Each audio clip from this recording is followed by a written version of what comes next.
महाराज ने, मथुरा के परम संत बाबा जय गुरुदेव जी महाराज ने ये वचन हम सभी के लिए बताए। आने वाले समय में ऐसा योग और ऐसा समय आने वाला जिसमें ऐसे महापुरुष काम करेंगे। मैं तो उन लोगों से कहूँगा जो बड़े बड़े महंत हैं, मठाधीश हैं और साधु हैं, उनको भी अपना कदम इस दिशा में उठा देना चाहिए ताकि समाज सुधार की, देश के सुधार की लहर चारों ओर उमड़ पड़े। राज्य आपसे कराना है, आप ही राज्य करने वाले होंगे। महात्मा कभी राज्य नहीं करते। कृष्ण भगवान ने राज्य नहीं किया, उन्होंने राज्य कराया था। महात्माओं ने आपको मर्यादा में लाकर सारे बुरी कुरीतियों का त्याग कराकर आपसे राज्य कराया था और अब भी कराएंगे। अब राज्य सुधर्म का होगा, वह मेरी आवाज़ है। बाबा जय गुरुदेव जी ने महाराज ने कहा, अब राज्य सुधर्म का होगा, वह मेरी आवाज़ है। देश के अंदर थोड़े ही दिनों में आप देखेंगे कि एक आवाज़ बहुत ज़ोर से उठ रही है। अगर आप में वह बात होगी तो ठीक है, मुझे राज्य नहीं करना है। यह बात हमेशा याद रखना, राज्य तो आपसे कराना है, लेकिन देवी और देवताओं का धर्म बचाना है।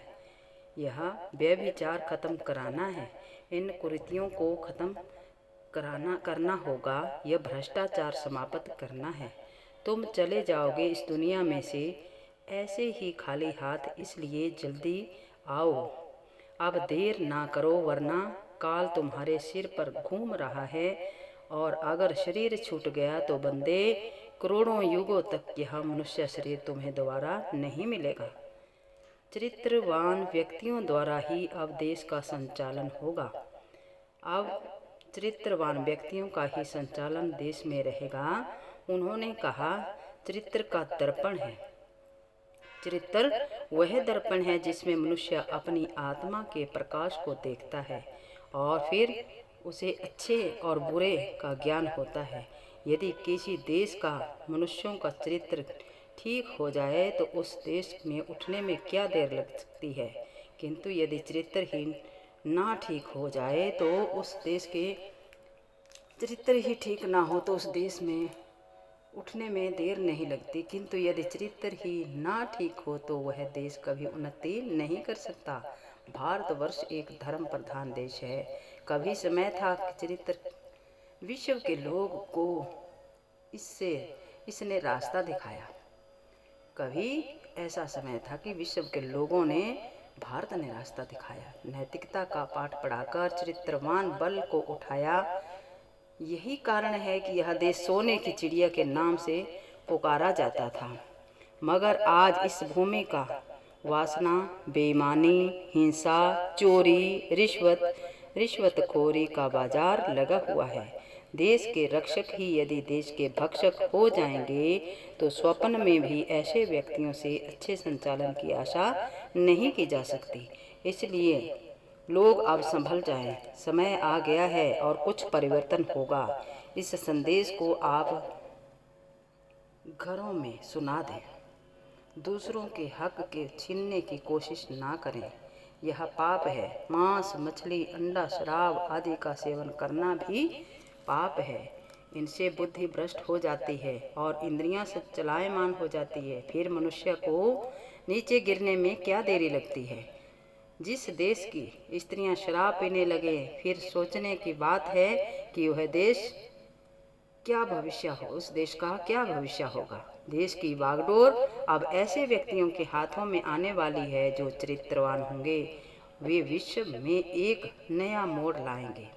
राष्ट्र की उत्पत्ति चाहते हो तो समय को नष्ट मत करो। समय जीवन का वह आधार है जिसकी पृष्ठभूमि में मनुष्य अपने जीवन के हर उतार चढ़ाव को देखता है ताकि उनका भूत, भविष्य और वर्तमान संभलकर उनके जीवन के मन को निखार दे। यही विकास यही पूर्णता जो समय की गति के साथ चलकर मिलती है। प्रकृति स्वयं समय का ऐसा उदाहरण है जिसमें सूरज और चांद निकलना है और अस्त होना है। ऋतुओं का परिवर्तन सभी कुछ समय की गति के अनुसार चलता है। फिर मानव समाज इस समय की विशेषता से दूर क्यों? हम सब नजर उठाकर विश्व का अवलोकन करते हैं तो दूसरे देशों के विकास की अपेक्षा अपना देश 100 साल पीछे नजर आता है।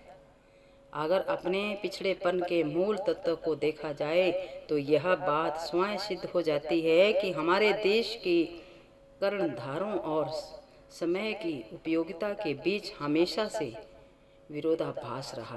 परिणाम स्वरूप हम गरीब हो गए।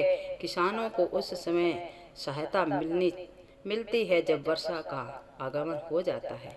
मजदूरों को उस समय राहत मिलती है जब वह जर्जर हो जाता है। विद्यार्थियों को उस समय उनका भविष्य मिलता है जब वे अपना जीवन के मायूस होकर या तो आत्महत्या कर लेते हैं अथवा देशद्रोही हो जाते हैं। सीमा के रक्षकों को उस समय राहत मिलती है जब हजारों बेगुनाह देश के सपूत अपने प्राण न्यौछावर कर देते हैं। यह है देश की परंपरा, जहां राजकीय कार्यालयों से लेकर के सब तरह के लोगों को समय पर सहायता नहीं मिलती। दुकानें, कारखाने, बैंकों और अन्य महत्वपूर्ण स्थानों पर समय की खुलकर आलोचना होती है। समय को खोकर हम कुछ भी नहीं कर सकते। सभी वर्ग के लोगों को यह संदेश है कि सत्य का शंखनाद बज चुका है। सत्य का शंखनाद बज चुका है और हमें उस राह पर चलना चाहिए। एक दिव्य पुरुष का संदेश सुनने को मिलेगा। अब समय आ गया कि कुछ परिवर्तन होगा। बुरे लोगों के लिए बुरे दिन आएंगे और अच्छे लोगों के लिए अच्छा समय आएगा। ऐसा देश का उत्थान होगा, धर्म की क्रांति होगी, बहुत कुछ होगा।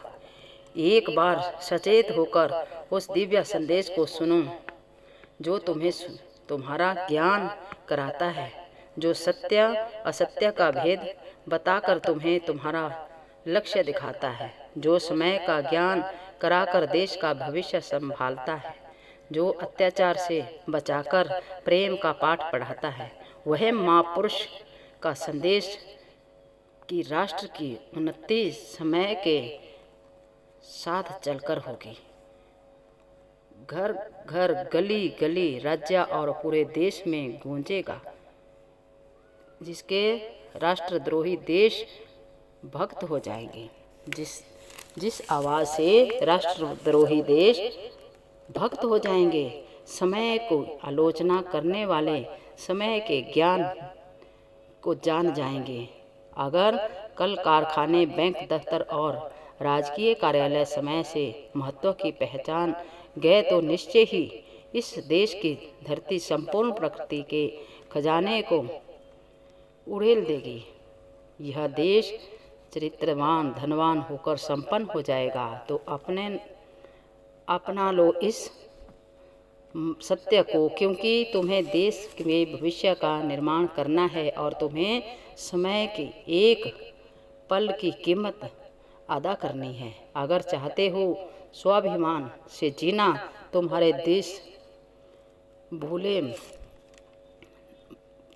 देश भूले, नंगे और गरीबों से हटकर खुशहाल हो जाए, तो व्रत धारण कर लो कि तुम निस्वार्थ भाव से समय की लाज रखकर देश के भविष्य का निर्माण करोगे। बाबा जय गुरुदेव जी महाराज ने सभी धर्म और जातियों के लोगों से ये विनती प्रार्थना की है कि अपना चरित्र उत्थान के लिए सब लोग सबसे पहले शुद्ध शाकाहारी हो जाएं, जिससे सब तरह की उन्नति होगी, सब तरह का विकास होगा।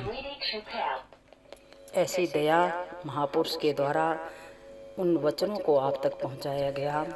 ये बाबा जय गुरुदेव जी महाराज के वचन, इन वचनों से हमें प्रेरणा लेनी चाहिए कि हम किस तरह से चल रहे, किस तरह से जी रहे और क्या कर रहे, क्या करना चाहिए, कैसी दिशा महापुरुष ने दी है, उस पर चलने की ज़रूरत है। और समय के अनुसार महापुरुष दया बरकत हर तरह से संभाल करेंगे। जय गुरुदेव नाम प्रभु का जगाया नाम। जय गुरुदेव, जय गुरुदेव, जय गुरुदेव।